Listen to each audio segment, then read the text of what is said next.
And also, when we talk about grift, this is actually pretty funny. So yesterday we played, or 2 days ago, we played this clip of Jordan Peterson with Charlie Kirk from, what is his organization again now? Turning Point USA. And he mentioned a woman, Candace Owens. Let's just hear the context in which he mentions her. Very brief, right? For those people that don't know that might be watching internationally, the Democrat Party receives 96 to 97% of all black voters in America, despite the Democrat policies having the worst impact on the black community. And so Candace is trying to wake up that community, and so we're happy to have her as our communications director and help enhance her vision to try to at least get people to think differently.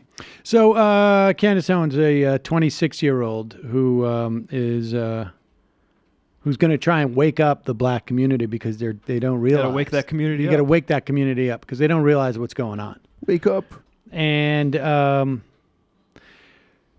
months ago, she posted her first political video to YouTube, which was a reenactment of her coming out as conservative to her parents. So, somewhere, I don't know how long she hid this from her parents. She was hired back in November of this year by Turning Points USA because they were allegations of racial bias. And Owens apparently, and we'll play maybe a video of, it was a Vic Berger video about Owens and Kanye West. But what's interesting is less than 2 years ago, which would have been probably a year before she had her coming out as a conservative, she was the CEO of an online publication, this is according to BuzzFeed News, that frequently mocked then-candidate Donald Trump, including conducting a mock investigation into his penis size. The story determined that it was likely very small. In 2015, a column for the site lambasting conservative Republicans, Owens wrote that it was good news that the Republican Tea Party will eventually die off peacefully in their sleep, we hope. So somehow she went from this anti-conservative website, and within like 12 months was the darling of the conservative movement. Now, listen, here's the point.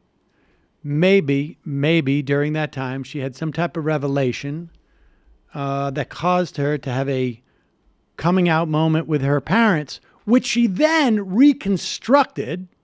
She didn't, shoot on video for her YouTube channel to see if it would, garner some hits. Now,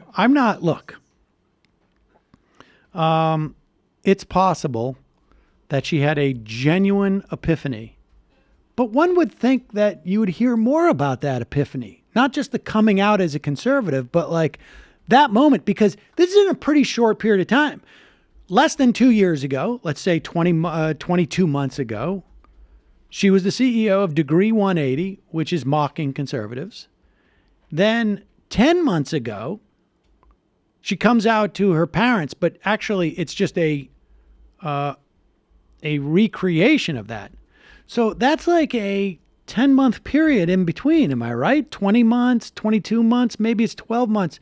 Over the course of that year, she had a coincidentally 180-degree, that was the name of her old site, change in her political philosophy.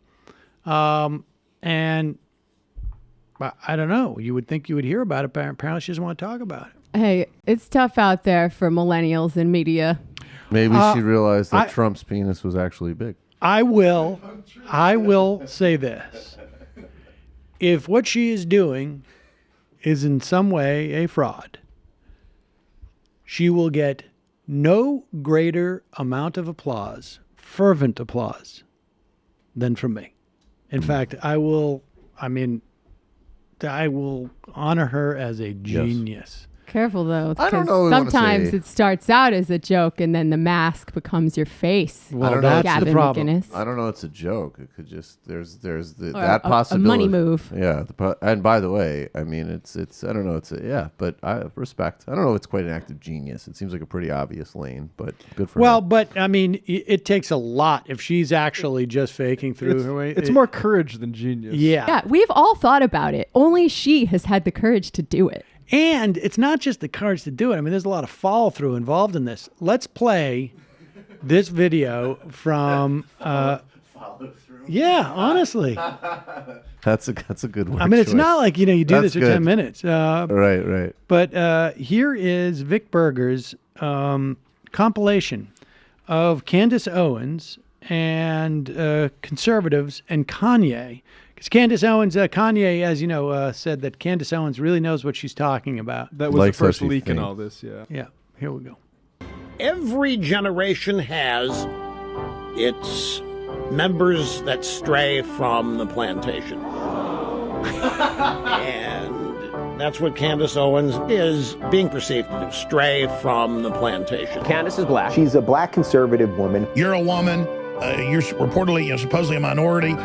I don't know why people like being oppressed. It's the weirdest thing I've ever heard. I love oppression. We're oppressed. 400 years of slavery, Jim Crow, which, by the way, none of you guys lived through. Your grandparents did, and it's embarrassing that you utilize their history. I escaped the Democrat plantation of thought. So you can follow me or you can keep pulling the figurative cotton. Oh my God, Charlottesville. White supremacy is alive and well. Run. Oh, celebrities. Nobody cares what you think. Here's the thing, famous ladies and gents. Nobody cares. Nobody cares what you think. We don't care.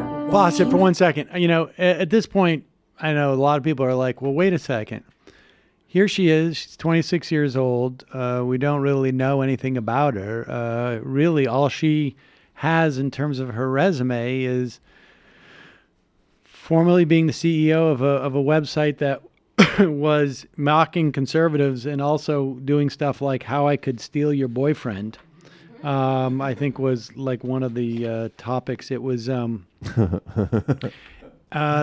she wrote. cucking. There was a lot of essays about her struggle with anorexia,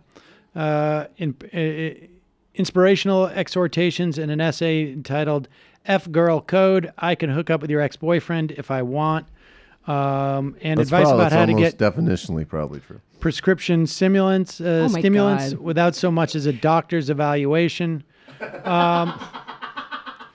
Sounds So- like she used to so- do some pretty To valuable be work. fair, No, she's done some good work. But Those- my point is that I just found it ironic. Like, wait a second, you're just an aspiring celebrity, saying that, basically arguing that no one cares what celebrities think. And but let's continue with the Vic Berger's compilation. Don't care what you think. You're not living through anything right now. You're overly privileged Americans. Nobody cares what you think. Nobody. Kanye West thinks differently. I'm so happy again to see that Kanye West is giving the American dream back to Black America. Now, a week ago, our incredible communications director, Candace Owens, was praised by Kanye West. Kanye West. Talk about brave. You hear about slavery for 400 years. For 400 years, that sounds like a choice. The left would like their slaves back. They've created a system where black people are ideological slaves. The class wars are one of the reasons why Trump won. You have a lot of money? Because Obama was so high class that it stopped speaking to the middle and the lower class. He's so classy. He's a genius. Kanye West is a genius. Wow. Yeah, man, he really internalized that jackass comment. But just like the same way that Trump ran for president, arguably because Obama roasted him. When Obama called Kanye a jackass, that stuck. Barry Weiss was right. I'm not quite sure that Kanye's quite figured out the class delineations. I don't. Hey, he was down there at Occupy Wall Street. Was Yeah, it? he did go to Learning Koch things, Brothers. I don't not remember. talking. When he was on with Charlemagne, he had this you know what the problem with him is, and I'm not trying to defend him, but it's like he's got these, like, he has certain intuitions, and then he tries to, like, he basically said, he said with Charlemagne, he's like, what I would want is like Trump style and Bernie values, which is like his nod to, I still theoretically care. I'm still the same guy who said Bush doesn't care about black people when I went to Occupy, but I like that a troll became elected president. Right. Because I can relate to that egoically. And then all of his gripes. Egoically? Egoically. Okay. And then what's funny about what you? I just never heard of it. You don't know that word? No. I mean, I'm. But he said. But the other thing that was funny about the thing with the Kanye interview, which was like with Charlemagne, was like the most like a full interview, is that he actually is like a micro version of like this resentment. Like everything was like Obama insulted him, Disney wouldn't give him a loan. Like every single thing was just fashion companies tell him to show up on fashion time. companies tell him, literally. I mean, it was all just this sort of like collage of personal resentments and professional angst and lack of recognition, and that was all led him to Trump. Plus some kind of personality disorder, I think. I don't know what, but he clearly seems like he's. Well, he said said in that video. We cut said, before, yeah. but if you watch that full Vic Berger video, it has the part from TMZ where he's like, I was going through some opioid stuff because I had like liposuction surgery, and he's clearly going Well, through he also some said something to the stuff. fact that he had several prescriptions he's on. Yeah, I mean, I don't think that's, I mean, clearly.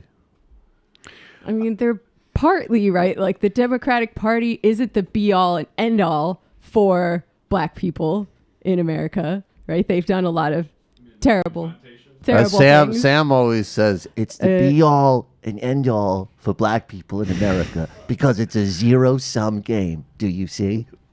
I mean, there are many criticisms you can make of the Democratic Party in terms of what they've done to the majority of minorities, working class people, et cetera, et cetera. But I don't get how the response is to then go to the Trump side. But Jamie, you know, like the people who do make those criticisms of the Democratic Party inside like that black community on prison policies, and like those people also still generally vote Democratic, right? Like it's just, I mean, I think you're, maybe some of them might occasionally vote, like Cornel West voted for Jill Stein, I know, but it's just like in general, like the people who actually make those real actual critiques are still inside the fold of some type of usually democratic politics. So, you know, I mean, I'm not going to give like Kanye any extra credit for this. Well, that's the thing is that, I mean, yes, a broken clock is right twice a day. And his critique of, it's hard to take his critique